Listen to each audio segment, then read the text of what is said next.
Hello everybody, welcome back to my channel, and as you know, during my lifetime, I've been to 2 Universal parks, one in the US and one in Singapore, and I didn't really expect to visit this theme park in Japan. But today I had a wonderful time there with my family. But this time, I barely waited in any line because I purchased the Universal Express Pass 8. And for those of you who don't know, this is totally the ultimate way to experience Universal Studios, especially for people who only have one day at the park but still want to experience all the popular attractions. So now, let's see how it saved me from the long lines. First, one of the largest benefits was that we didn't have to wake up early. Many people had to be at the park at 5 or 6 a.m. to rope drop the most popular rides, but we had the Express Pass. So the first ride I chose to start the day was Space Fantasy, the ride Club Z Remix. This is an indoor spinning roller coaster that features a DJ playing remix songs. This ride wasn't included in our Express Pass, but it only took us 20 minutes to wait because we chose the single rider line, and it's totally worth the hype to start the day.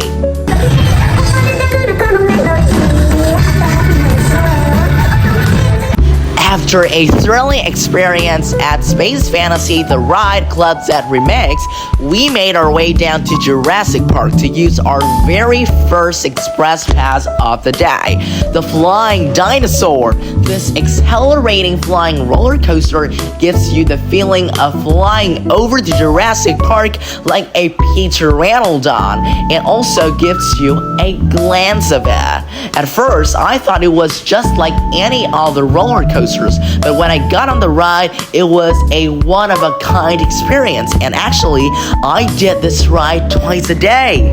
The wait time was 15 minutes, nearly an hour, but our Express Pass made us wait only 15 minutes, which is really worth the price because it's half of the time. And you can see that we skipped almost all of the long lines.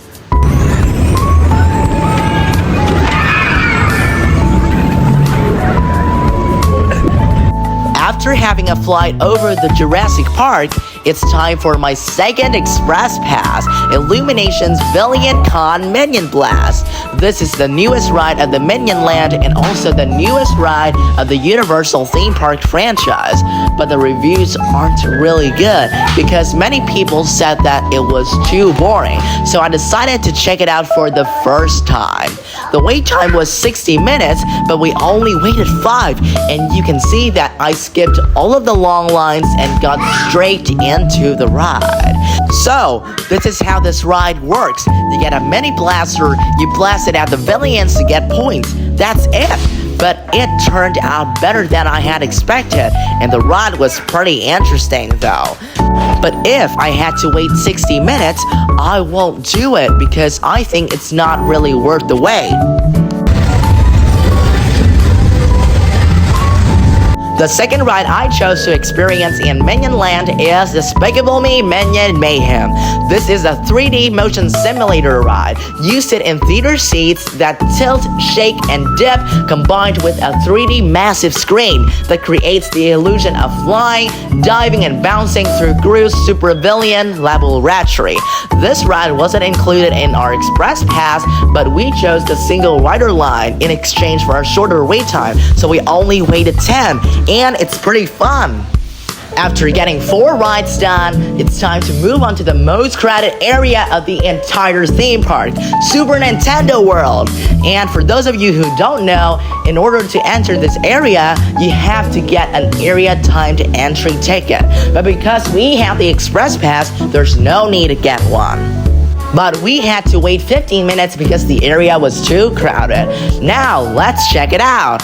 First, when you enter the area, welcoming you is the giant green tube that leads to the vibrant, immersive Picture Squeak Mushroom Kingdom, filled with moving platforms, coin blocks, and the iconic Mario-themed music.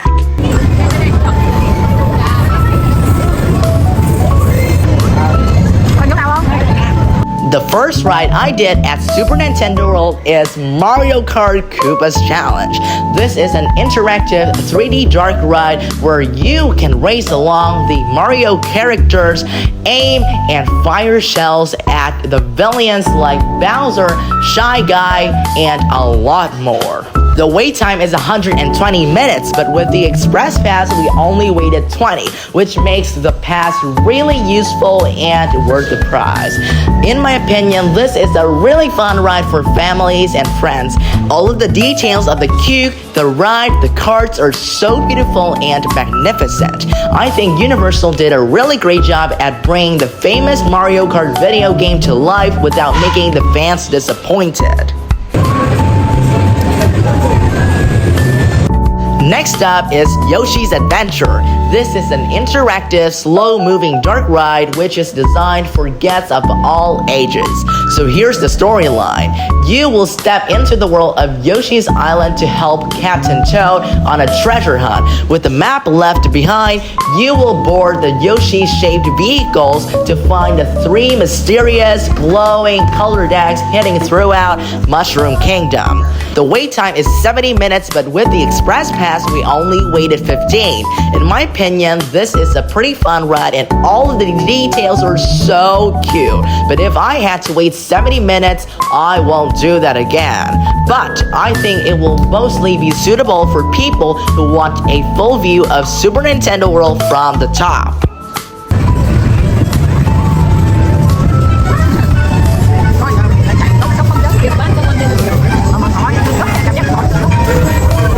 The last ride I did at Super Nintendo World and also the most popular attraction of the entire theme park was Minecart Madness.